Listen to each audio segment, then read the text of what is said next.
to be here, and I want to applaud her team. You guys are doing some really awesome work, and God bless you as you continue to shine a light on domestic abuse and sexual abuse.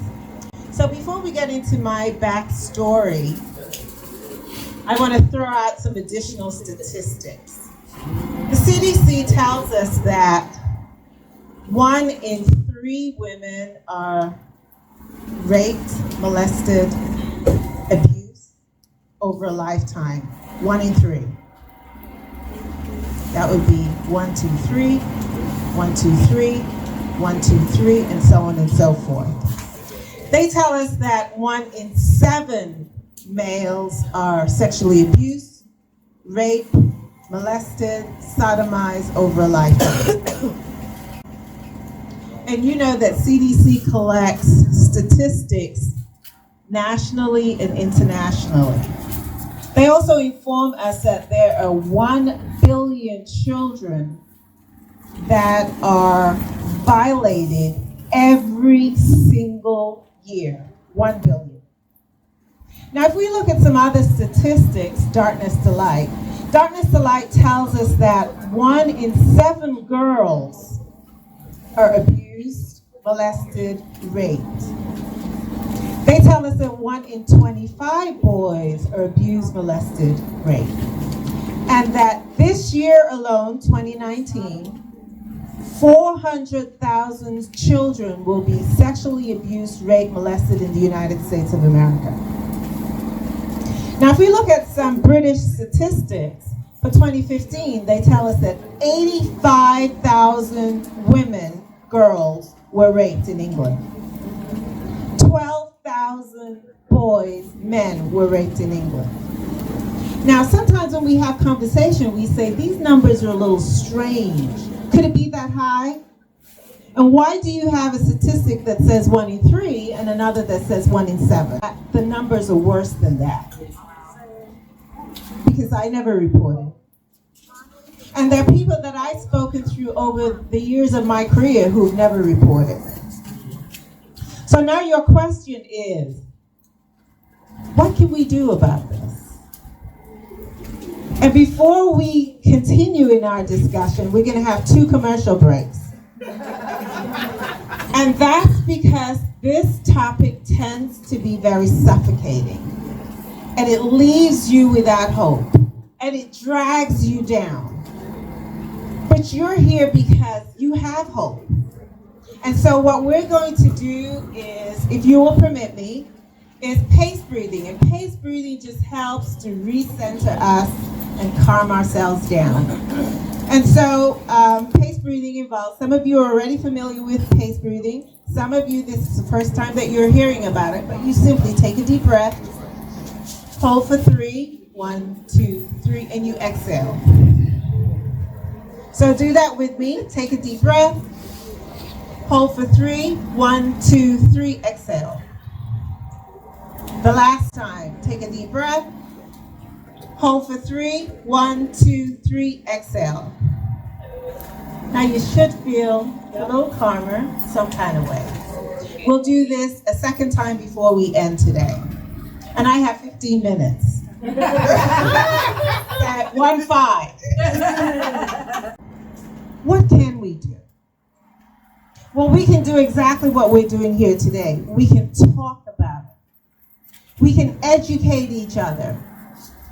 We can educate our children, our daughters, and our boys. We can use correct terminology for body parts. A 5-year-old was trying to advocate for herself. And so she was telling the appropriate authority figures that he keeps touching my pocketbook. He keeps touching my pocketbook. No one bothered to do anything because no one spoke her language. Her mom called the vagina a pocketbook. So in her desperation trying to get help, help was not given. Use the correct terminology for body parts. Let your boys and your girls know what the names of their body parts. Pay attention to policies, procedures, regulations in schools, in organizations, daycare, that where our children goes. What are the procedures if there is sexual abuse? What are the procedures if there is violence? What are the procedures for boundaries, healthy boundaries? What does that look like? What are the procedures for negative social behaviors? And what are the procedures that you use to get remedy? And at your church, where there are wonderful ministries taking place. But what happens to the pastor? Is there background checks done on your pastors? Are background checks done on the workers who are involved in children's ministry? A background checks done on those that are involved in the music ministry? And we're not saying that these are bad people. We're just saying find a way to open a conversation and keep the conversation going so that our children, your nieces, your nephews, your grandchildren are safe. So my backstory. And probably now I have 10 minutes. I come from a loving home where my father thought my mom was the salt of the earth, and she was. And my father was your typical Jamaican man who believed that by any means necessary, you protect the home. And so while he was out working so that we could live a semi-comfortable life, he was unaware that the neighbor was busy grooming his daughter. And he died never knowing what had happened to me. And how did it show up in my life? Sexual abuse, childhood sexual abuse. So I've written a book titled Childhood Sexual Abuse, Self-Empowerment, and it's on Amazon.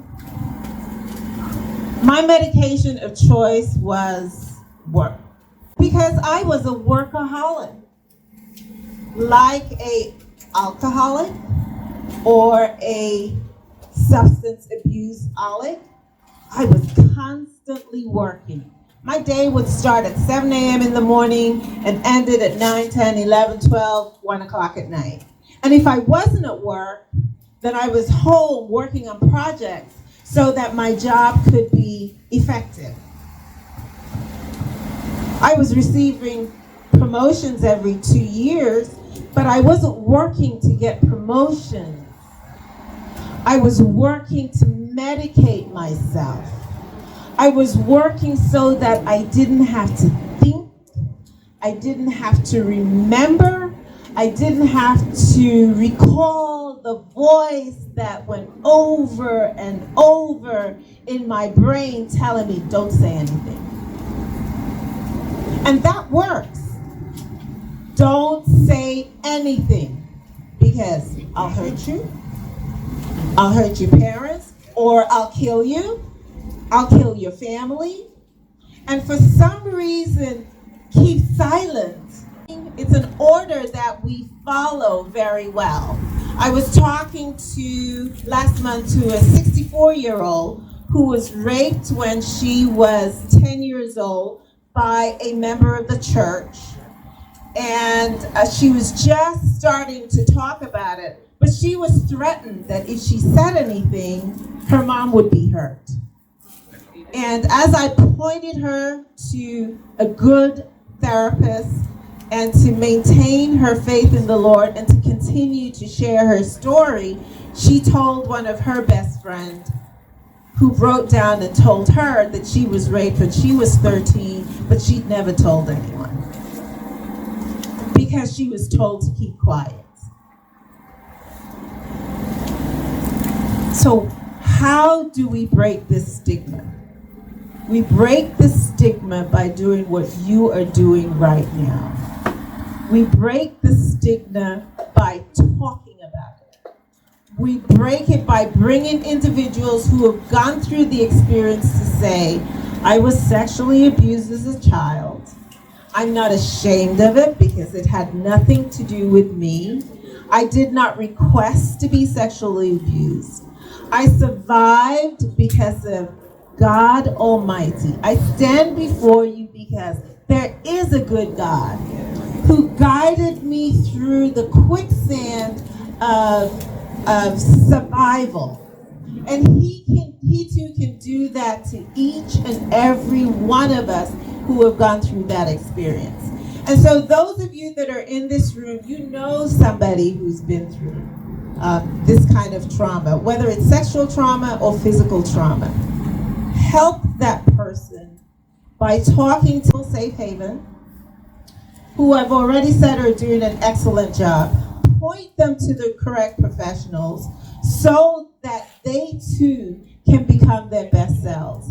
Thank you so much for listening to me. Thank you so much for coming out on a day like today. God bless you all, and may He always grant you peace.